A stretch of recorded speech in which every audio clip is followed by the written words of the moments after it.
Alright guys, so this is the review of the Bluetti EB55, of course, and I just want to highlight how it's laid out.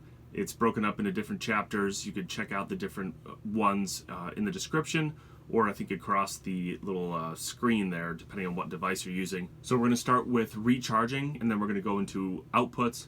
Then after that, I'll get into all the subtleties of the power station, and there's quite a few. So first and foremost, I'm going to start with the ports and then get into the rest of the video. So we'll start with the inputs. We have the little rubber cap here. And you can see the yellow connection is the XT60 input. That is for car charging and solar charging. You can see here 12 to 28 volts, 8 amps maximum. So 200 watts, I believe, right around there. Yeah. We have here the AC charger input, 25 to 28 volts, 10 amps. Next here we have the USB ports. We'll start with the USB-As. There's 4 of them. Each of them are rated for 5 volts, 3 amps maximum, so about around 15 watts. We have the 100 watt USB-C output only. And then we have the AC outputs, 4 of them. 2 of them here are, I think they're grounded, but I don't really know exactly what these little prongs do. But on here you see there's only 2. 2 of these don't have that little bottom prong, which I think is the grounding prong. So interesting setup there. Up here we have the DC outputs, the 12 volt section.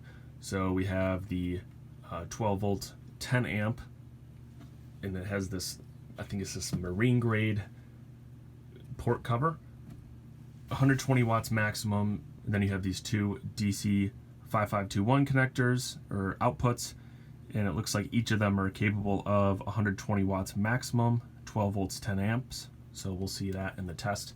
But those are the overall ports. On top here we have the wireless charging pad. Unfortunately, I don't have anything that will charge wirelessly. My phone is an iPhone 7, so it's not really going to do anything. But we have the 15 watt maximum output for wireless charging, and you turn that on by powering up the USB section. And there you have it, 4 ports.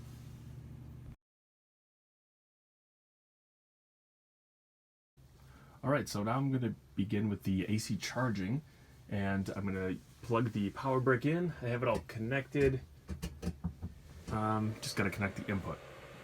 Okay, so immediately the AC brick is making a noise. Let me just sneak this in. So it has a little green indicator, and then it has the fan coming out of there. Alright, now we have the input. Let me just go ahead and plug it on in, see how much we get. It's rated, the AC charger is rated for about 200 watts, I think. And so let's see, 186, 200 on the dot, 201. Let's see if it gets any higher. So right now the battery is at around 80%, 60 to 80%, 204 watt input. So that's pretty nice. And this is honestly better than the Jackery Explorer 1000 that I have. That one charges, I think, around 160 to 170 watts. And this one is doing 204. So pretty cool to see the length of the cable for the adapter. It is about, I would say 6 to 10 feet with everything connected. And yeah, I mean, you could clearly hear the noise from the adapter or the brick. It's actually a decent amount louder what I'm normally used to.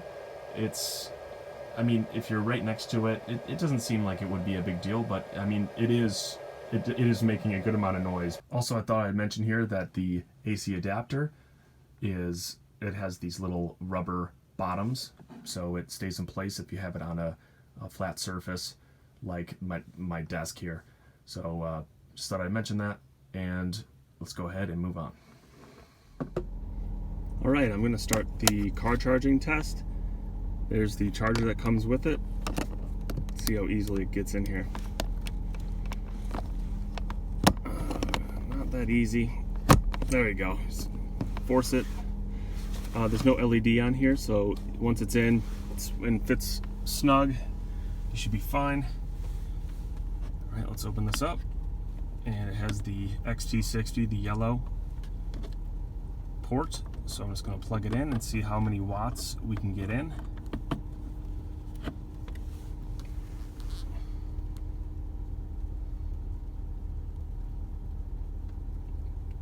Alright, we have 59, 63. Let's see how far it goes up, if at all. And it looks like that's going to remain consistent for a while.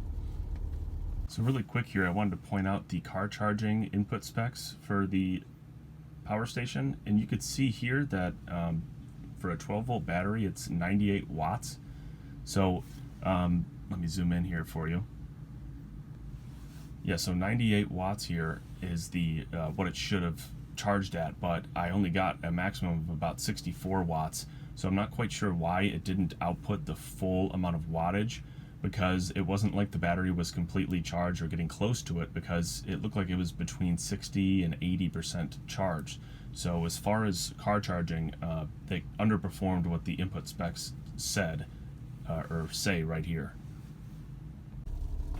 As for the cord length, it's pretty short. I would say it's like 2 feet long, something like that.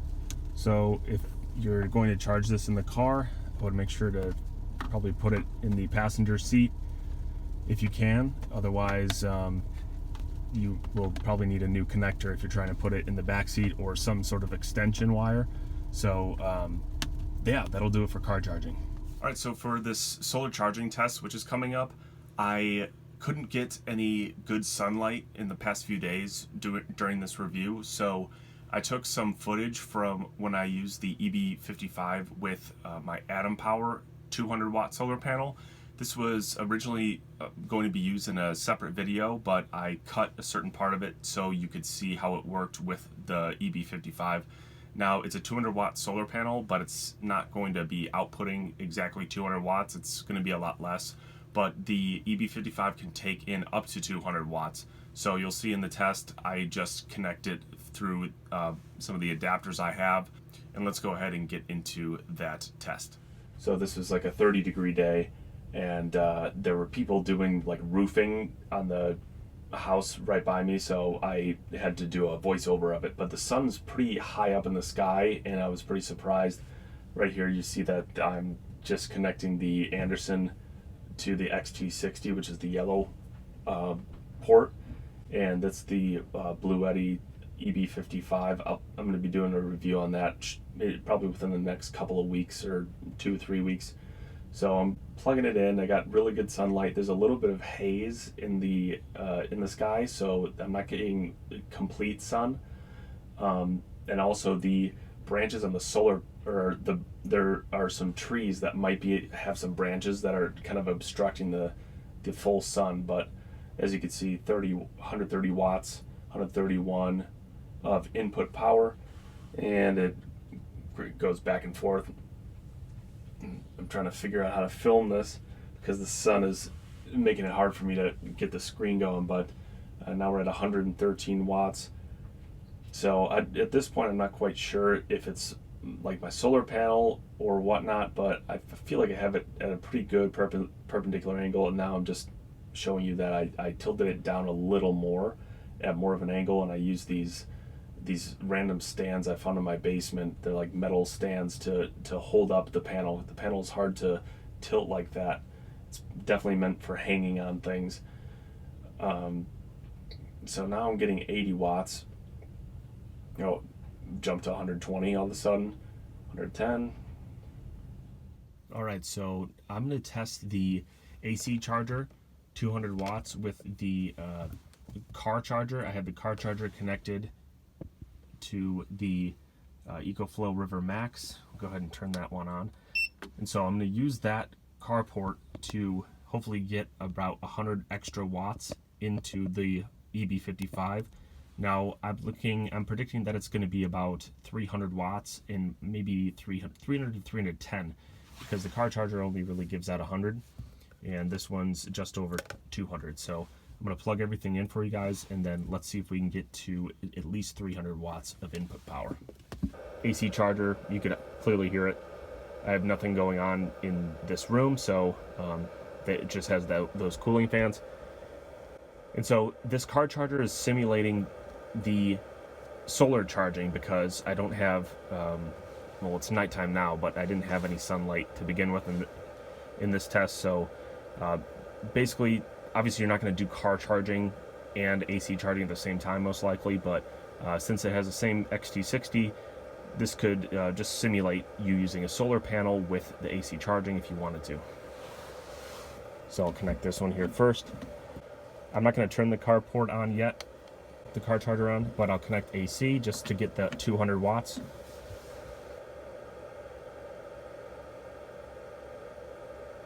All right, there we go.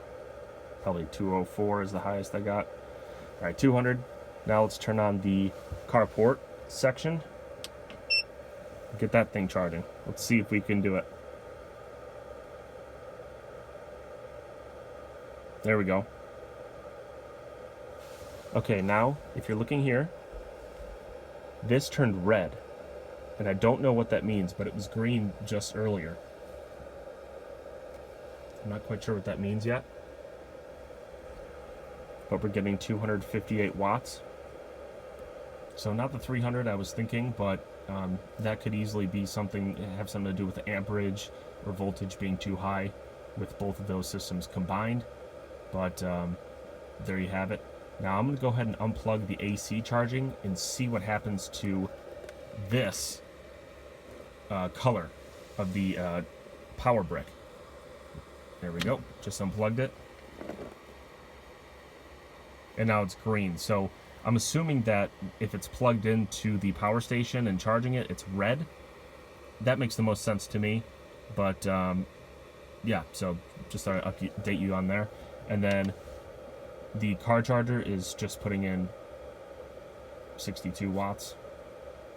So nothing special there. 63. Yeah, it's pretty low, but the car charger's been, I've had some trouble with it. So I'm not quite sure what's going on, but 63 watts, 61. It's probably the highest I'm going to get out of this. So there you have it. All right, now we'll be doing some USB-A port testing with my Sherpa power bank as I normally do. I'm going to connect the USB-A into one of these ports. They're all 5-volt 3-amp, so 15 watt maximum. And if you've seen my videos before, I tend to only get up to 12 watts from any USB-A port into the Sherpa because I think it has a limit to what it will input from USB-A for some reason. See what happens here. There we go. All right, and looks like the screen went away. Okay, well it says that 12 watts are coming into here, and that's exactly what I was expecting. Okay, there we go. I had to press, it didn't work when I pressed that button. I guess you have to hard press any of the buttons to get the screen to show up. So we have 14 watt output, and that's great because since the Sherpa tends to only accept 12 watts, it means that there's a couple watts lost from the cable. But so far so good. You can see, if you can see on your screen, 12 watts in. So let's just go ahead. I'm just going to go ahead and run through these ports and make sure they're all working.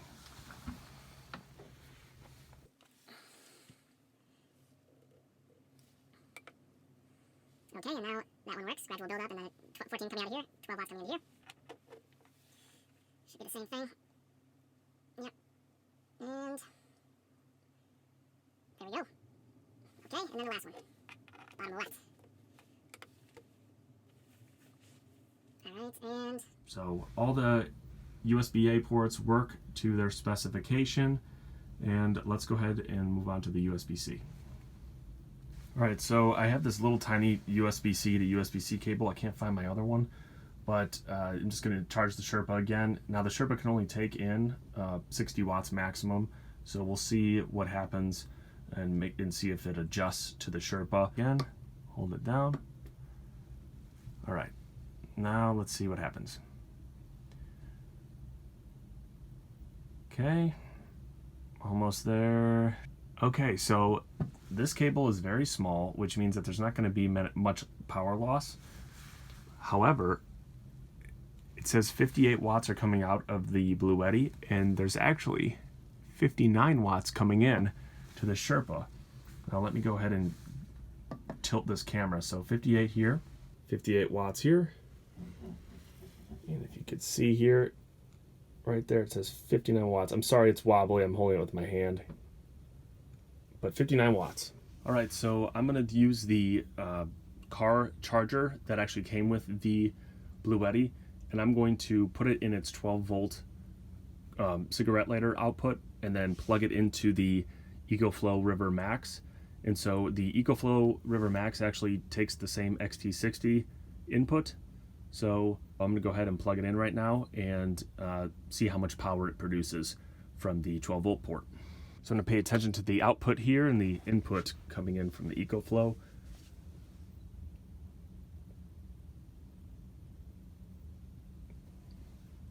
All right, so no sound. Let's look at that again. That sound is coming from the EcoFlow. 107 watts coming out, and then if you could see here on the EcoFlow, it says 98 watts coming in.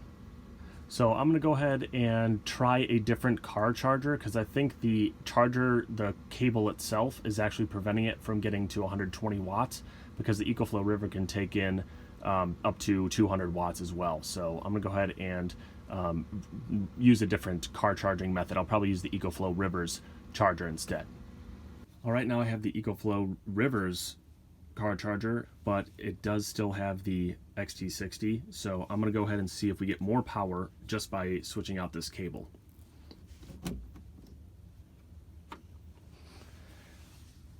All right, turning the fans on eventually.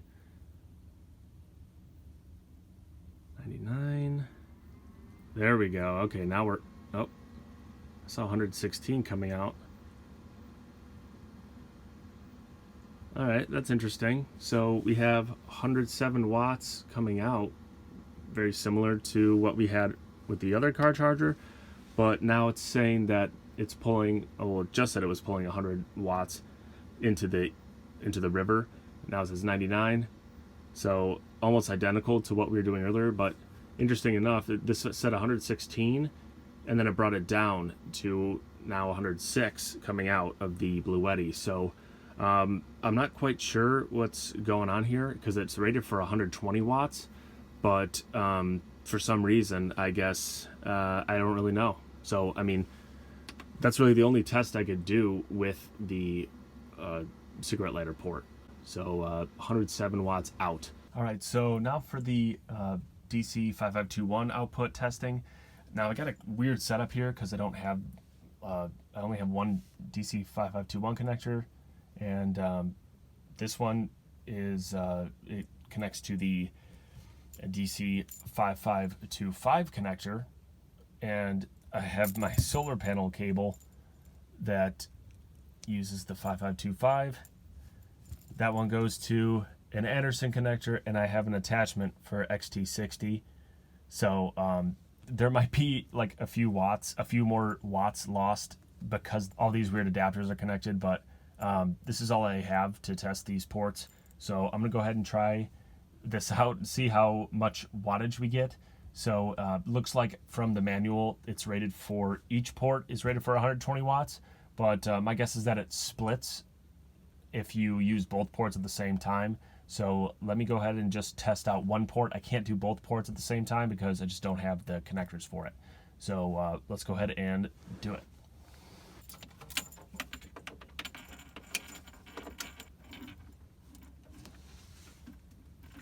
All right, let's go ahead and turn it on. Okay, EcoFlow just turned on.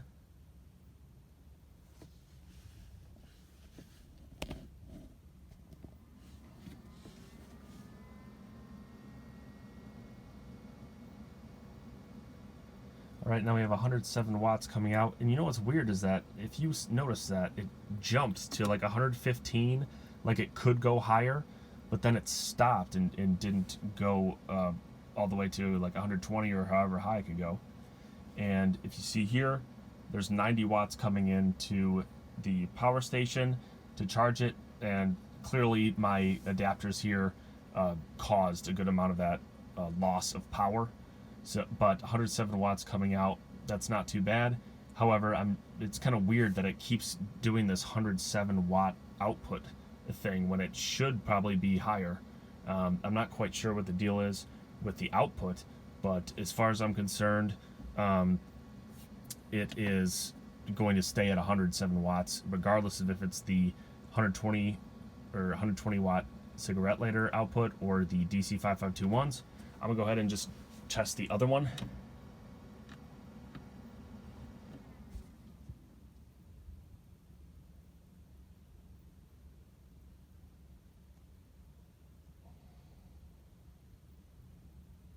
Okay, now you can see 104, 113, and then it just jumps back down to 106. I don't get that. 107.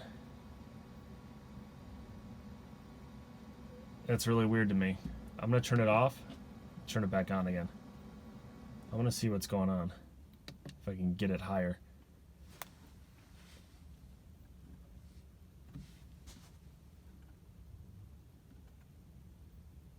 All right, this will be the last test, but it's just gonna go ahead into 114 and bring it back down. So not quite sure what's going on here, but that's the maximum you're gonna get. That's the DC5521. All right, in this test, I'm going to be testing the output of the EB55, and I have this hair dryer, and it is rated for, I don't know exactly, it doesn't say directly on here, but I've used this exact hair dryer with the EcoFlow River Max, and I believe it was in the range that the EB55 can handle. So it goes 700 watts continuous and 1400 watts surge. So I'm just gonna start it at the first setting. It's gonna be a little loud, but I'll just start it here on the outside and then see how it works.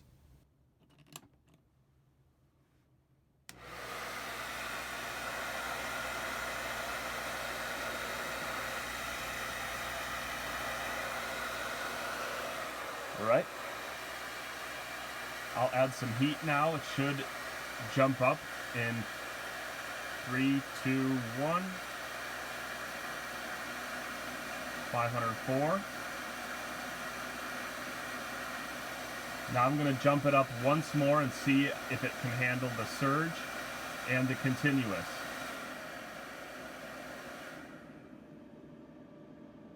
Okay, we have a short. Turn this off. AC port already turned off. I'm going to unplug it. And now let's look up the short function. All right, so it's short circuit, but I'm trying to get this off the screen, and all I did was press this AC button once, and then it disappeared. So let me press it again. Okay, so that resets the system. All right, now I have a steamer here, and it's about 250 to 300 watts. It has that third prong. The hair dryer did not. So I'll go ahead and plug it in and see how it performs. I'm gonna go plug it in here. Okay, and then let's go ahead. I'm just gonna power it on.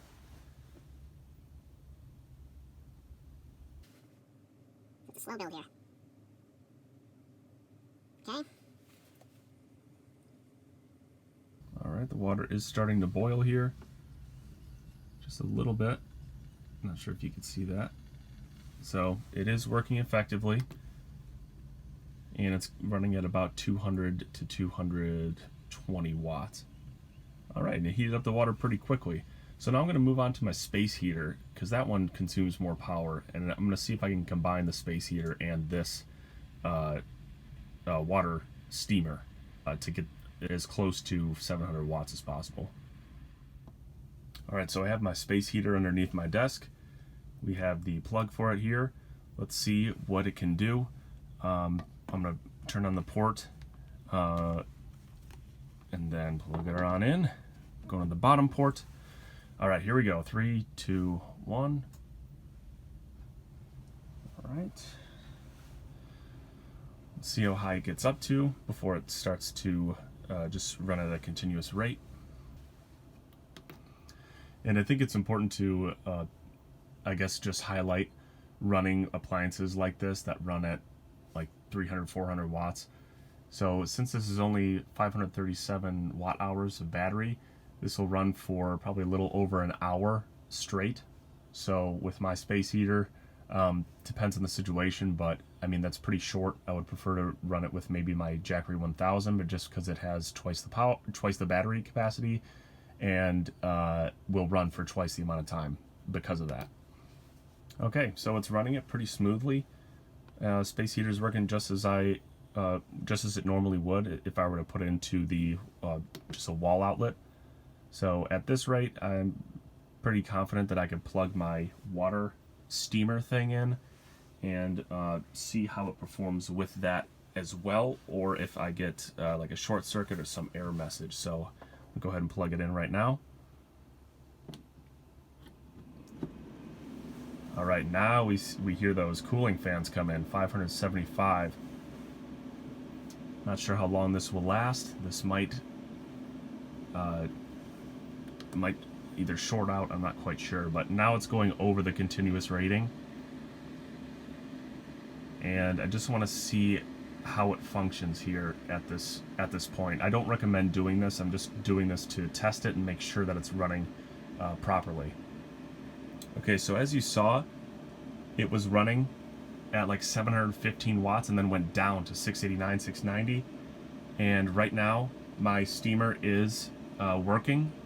I'm not going to put it in the camera because I don't want any like water molecules to electrocute anything. But 691 consistently. Both the space heater and the steamer are working normally as if it were plugged into a normal wall outlet. So I'm really happy with that outcome. And as you can see, we got over 700 watts continuous, and it didn't shut down when it went over. It stayed consistent, and then it actually went just below 700 watts. All right, so I just shut off the heater, even though it's still plugged in. The space heater, it has an automatic switch, and you could hear the steamer going, still boiling the water or steaming, whatever, and 215 watts of consistent power out of that. So overall, I really like this test. You can see the cooling fans turn on only when it hits maybe around 500 watts of output. So overall, I really like how the AC ports are working, and to me, that's a successful test. Back here we have the LCD or LED light. I'll go ahead and test it through. Just a warning here, the third setting is the SOS mode, and it flashes a lot, so I know that some people have like the seizures, so just make sure to like skip this part if you might be prone to that. So there will be flashing. So the first one is not a flash. This is just the basic, I think it's the 50% brightness setting. And I don't know if my camera's actually capturing the best light that I'm seeing, but I mean it's gonna be pretty bright, especially when it's pitch black out. Next here is the 100%. Yeah, this is definitely bright. It'll keep a campsite lit if you need it. And then third one, this is the flashing one. So here we go. This is the SOS mode.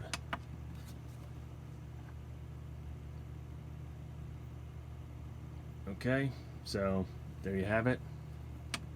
And those are the three settings. Pretty simple and pretty cool. It's nice that it comes with one of these. I'm gonna go over the manual really quick. I'm not gonna do everything. I'm just gonna highlight some of the main points of this. It's interesting, you have up to 400 watts of input, and that is either using the dual AC chargers. The second AC charger you have to get by yourself, and I think you need an adapter for that. And you could also do the AC charging and the solar charging combined. So up to 400 watts total if you want to do that. And now this one I did want to discuss a little more. The LCD screen and what it shows.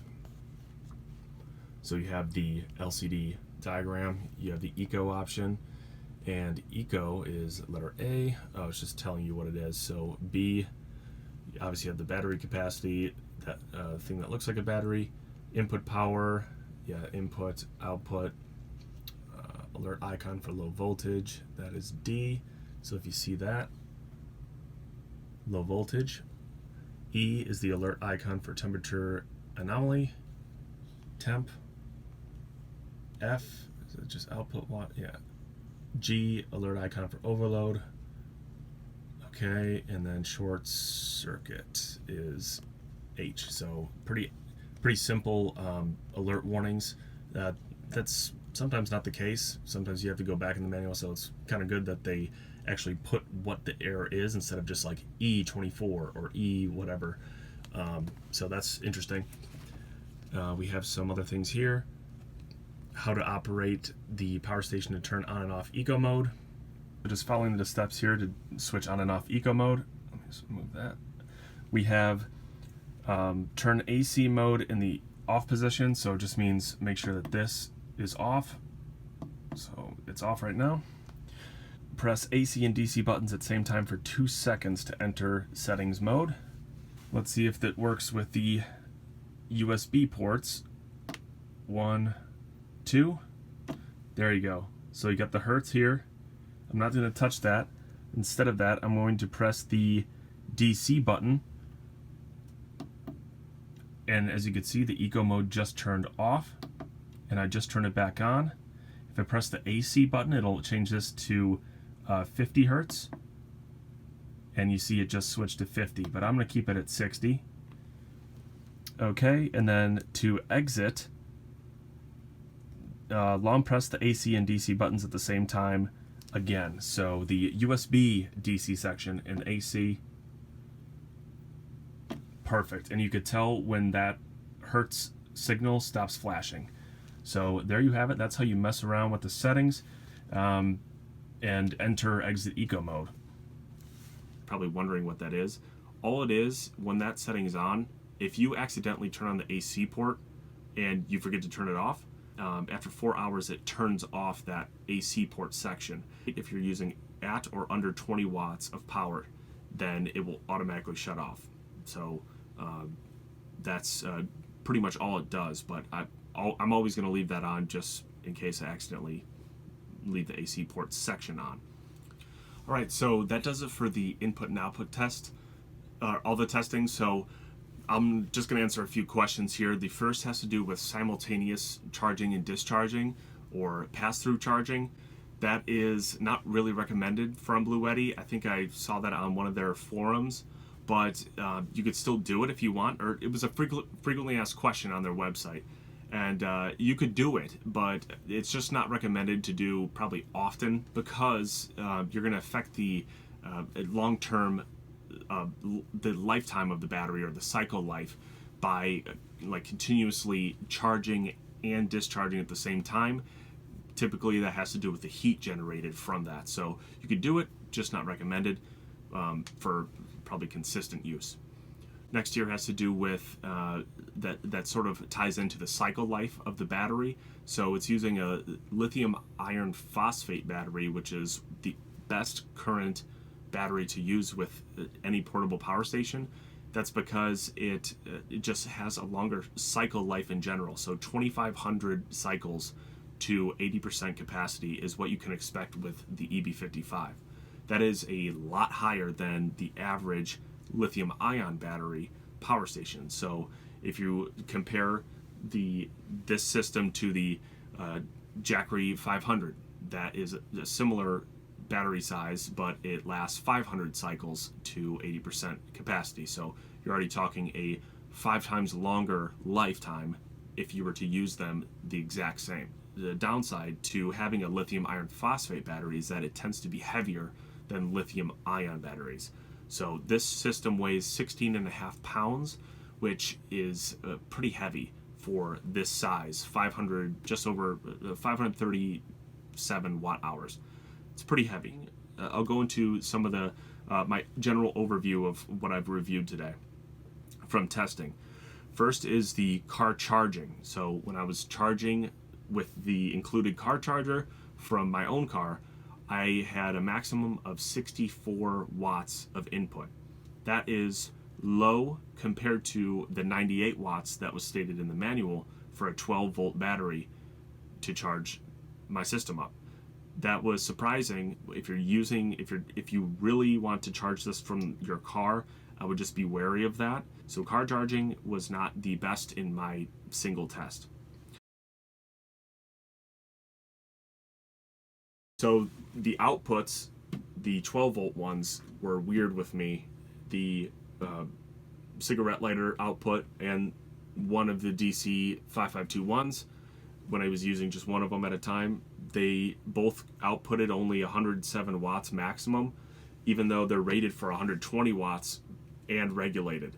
So that was just concerning to me. It wasn't like it was way under, but 107 watts when it says it's going to be 120, that's something that you should probably consider if you want to use the 12-volt outputs.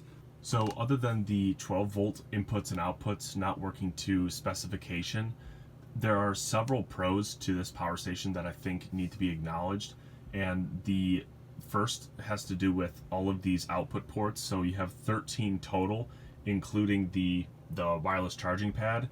And out of those, you have the 4 AC ports, and you have that 700 watt continuous inverter. And there's really only one other power station that can compete with that I know of in this battery size range of 500 watt hours. That's the EcoFlow River Max, as I've tested and talked about today. In addition to that, you have all of the USB options. Now you only have one USB-C, but it's a 100 watt USB-C, and you have all these USB-As for devices, and of course the wireless charging. All of those are really complementary to just multiple devices or whatever appliances you need have the ability to be used with this power station at once. This next point is one of my favorites. It's the 2500 life cycles. Because of its lithium iron phosphate battery, it's able to last much longer than a standard lithium ion power station that typically gets around 500 life cycles. Next here, and the last thing I have written down here, is the fast recharging. You can just charge it with its AC charger that has 200 watts of input, and that's very high for a 500 watt hour power station. You could also solar recharge it. You could combine 2 AC chargers and get up to 400 watts. There's a lot of ways to increase that input. So all those points combined are pretty much the essentials that make a great power station. Now, obviously the LCD screen, it's not the best. It has that 20 watt increment status bar. I don't know why this is here when almost every other system has the percentage just listed. However, the pros to me totally outweigh the cons, and I really think that is true, especially once you see other power stations in the same battery size category. Now last, I'll get into cost. The cost of this is $500. $500 for this, I think, is a very fair price. My EcoFlow River Max was $450, so that's a pretty good comparison there. So you could find the EB55 below on either Amazon, or I have it linked to Bluetti's website. Now I bought mine from Bluetti's website, so I'm pretty satisfied. But I'm going to be comparing this system in my article to the EcoFlow River Max, and if I find something else that's similar, I'll compare it to another power station, and then I'll give my rating on it on there too. So you can check that out in the link below. So that's all I have for this review. If you made it to the end, thank you so much for watching. I really appreciate you guys watching. And if you like this review, please give me a like. And I have another power station, not power station, but I have another review coming up in probably the next week. So stay tuned for that, and I hope to see you then. Take care and have a nice day.